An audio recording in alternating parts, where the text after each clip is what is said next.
Orang beriman itu senang, dia bersyukur, membaca Alhamdulillah, susah pun masih membaca Alhamdulillah. Semoga kita termasuk mereka. Amin ya Rabbal Alamin.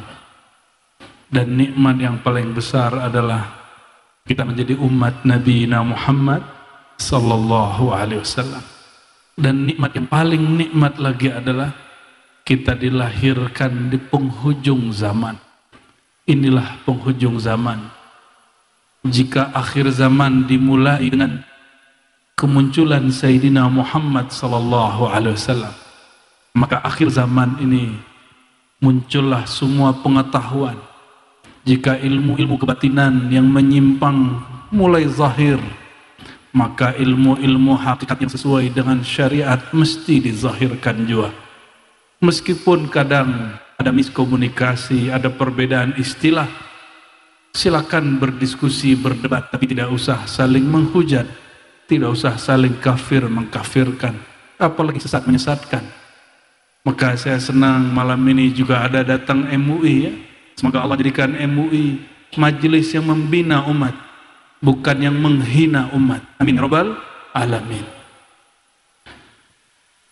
Syukur ini tidak sempurna kecuali dengan bersolawat, menghubungkan hati kepada ruhaniyah Sayyidina Muhammad sallallahu alaihi wasallam. Huwa abul arwah, beliaulah ayahanda semua ruh kita. Meskipun jasad ini tidak bernasab kepada As-Saggaf, Al-Idrus, Al-Mutahhar, apalagi Al-Mahmud. Tidak ada Al-Mahmud ya. Itu nasab baru malam ini. Tapi semua rohani kita bersumber dari rohani Nabi Muhammad sallallahu alaihi wasallam. Maka kita jika bersolawat sampaikan assalatu wassalamu alaika ya abal arwah. Salam atas engkau wahai ayahanda rohani kami. Kalau anak baca salam ke ayahnya, dia rindu bukan main. Pasti meneteskan air mata, pasti merasakan dirangkul, diperhatikan sang ayahanda. Itu sebabnya beliau ayahanda rohani selalu menyebut kita, bahkan sebelum berpisah meregang nyawa dan badannya. Beliau tidak lagi baca la ilaha illallah. Kenapa? Beliau sudah fana dan baka dalam tajalli Allah. Maka yang dibacanya apa? Ummati, ananda rohaniku. Ummati, anak-anak rohaniku. Kita disebut-sebut baginda Nabi Muhammad SAW. Jika beliau menyebut dengan kerinduan, maka jalan kerinduan, tariqatus syauq, jalan kerinduan adalah cara bersolawat yang paling benar, cara bersolawat yang paling cepat. Itulah aqrabut turuqi ila Rasulillah SAW, jalan terdekat kepada beliau sallallahu alaihi wasallam.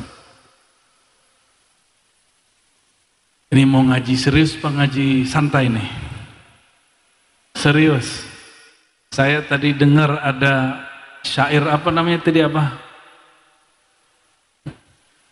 Bismillah tawakkaltu Allah, bismillah sirullah, bismillah nurullah, bismillah la haula. Nanti kita temanya itu aja ya. Yang saya hormati ayahanda Abah Kiai Haji Jumairi, mata'allahu fi hayati, semoga Allah berkahi hayat beliau ya. Yang beliau buka di majelis Rumah Kuning ini, itu yang dulu saya simak sedari kecil dari guru-guru tua saya. Kalau di Banjar orang nyebutnya ilmu kesempurnaan ya, atau ilmu dalam, begitu Abah ya, sahih ya. Kalau kami dulu nyebutnya kaji hakikat gitu aja, atau kaji ma'rifat, istilah saja yang beda. Apa bedanya dengan kaji tarekat?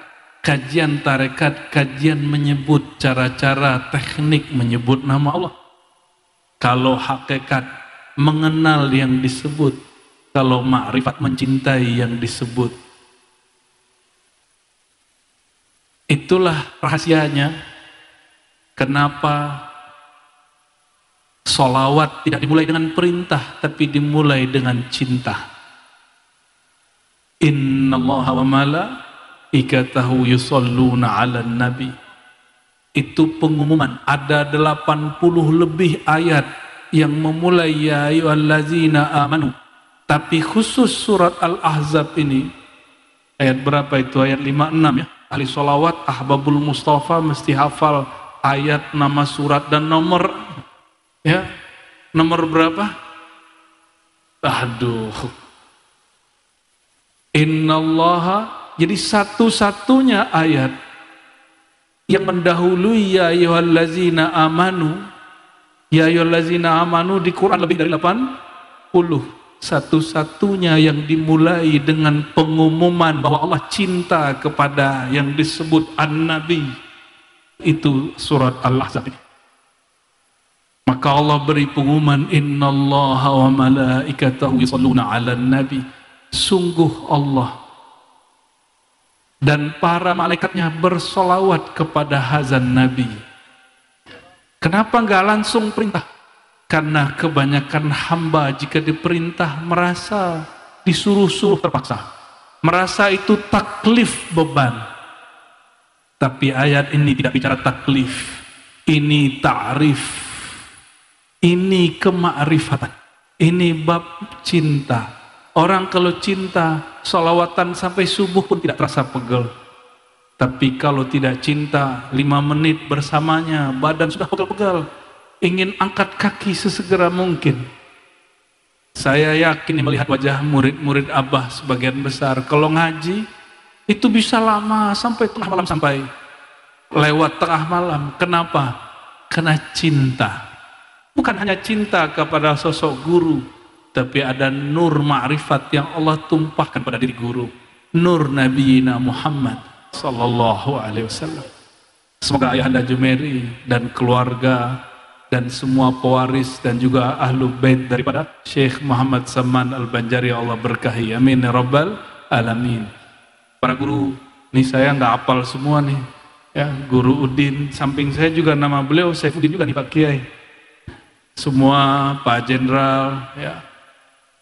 Guru Mahmud yang suaranya Masya Allah sampai ke alam Jabarut. Suara kita sampai ke alam Carut Marut. Gus Arif ya. Gus Amin ya, dengan kopinya yang sampai menjulang ke langit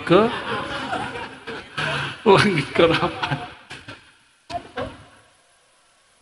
Semua umara ya, yang tidak mungkin disebutkan, baik dari kalangan pemerintahan, dari kalangan TNI dan polisi. Ini nikmat saya ulang-ulang di mana-mana karena Allah perintah. Fa amma bi ni'mati rabbika fahaddis. Akhir surat Ad-Duha. Fa amma, adapun terhadap nikmat Rabbmu, maka ceritakan. Satu-satunya negeri yang selalu bersamai pengajian itu umaroknya, TNI-nya, polisinya, pemerintahannya hadir di pengajian, bukan mencurigai atau membubarkan pengajian. Itu cuma Indonesia. Cuma kalau yang lain susah, buat izinnya susah. Ada tapi dibuat izinnya rubit. Mungkin itu cara menjaga negeri supaya tidak kemasukan terorisme. Tapi kalau begitu tambah menjadi. Justru obat dari orang la khaufun alaihim wa lahum yahzanun, itu yang dibaca tadi oleh Guru Mahmud. Adapun man amana wa aslaha, orang yang beriman, iman di mana? Di kolbu, bukan di baju. Wa aslaha, dan dia memperbaiki dirinya senantiasa.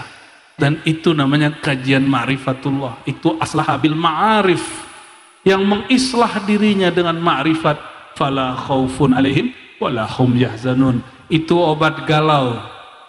Ini pada galau kan? Ini jomblo kan? Kalian pasti galau tiap hari, walaupun suaranya merdu. Galau pasti. Ayuhal galawiyun. Apa obatnya? Iman. Iman di mana? Kolbu. Berarti obat galau ada yakin di kolbu. Yang kedua aslaha, mengislah kolbu dengan ma'rifat. Dalilnya apa? Sayyidina Muhammad SAW ditanya, hadis sahih riwayat Imam Ahmad, Hadis yang sering kita baca, ya Rasulullah, bagaimana cara kami memperbaharui, mengislah, mentajdid kalbu kami, iman kami? Lalu beliau menjawab, aktsiru min qauli la ilaha illallah. Perbanyak, kalau terjemahan orang tarekat, perbanyak wirid la ilaha illallah. Kalau terjemahan ahli hakikat, mantapkan hakikat pemahaman la ilaha illallah. Cobalah lihat pandemi 2 tahun lebih, orang ahli tahajud ketakutan, orang ahli thariqat ketakutan. Kecuali thariqatnya sudah sampai ke ma'rifat, pasti hilang galaunya, hilang takutnya. Orang bersyariat kalang kabut, kenapa? Beragamanya baru kulit. Padahal Rasulullah SAW awal mengajar agama, yang diajar adalah inti, yaitu ma'rifatullah yang ada di qalbu. Ini kalau nyuruh anak pertama pasti nyuruh sholat, padahal yang pertama disuruh ke anak bukan sholat. Sayyidina Luqman Al-Hakim alaihissalam, beliau pertama yang diajarkannya ma'rifat. Apa ma'rifat apa? Ma'rifat tauhid, ma'rifat syukur. Baru diajarkan sholat, supaya si anak tidak merasa dibebani dengan sholat. Anak kecil, yang pernah punya anak kecil, kalau jomblo ini nggak tahu.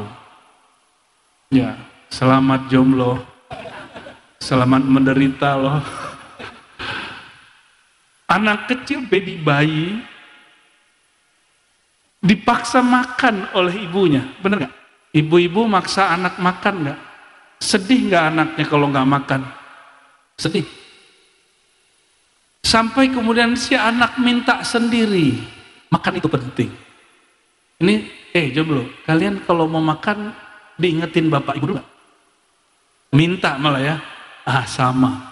Awal-awal diajar dulu ma'rifat. Lama-lama dia minta bermakrifat kepada Allah Subhanahu wa ta'ala.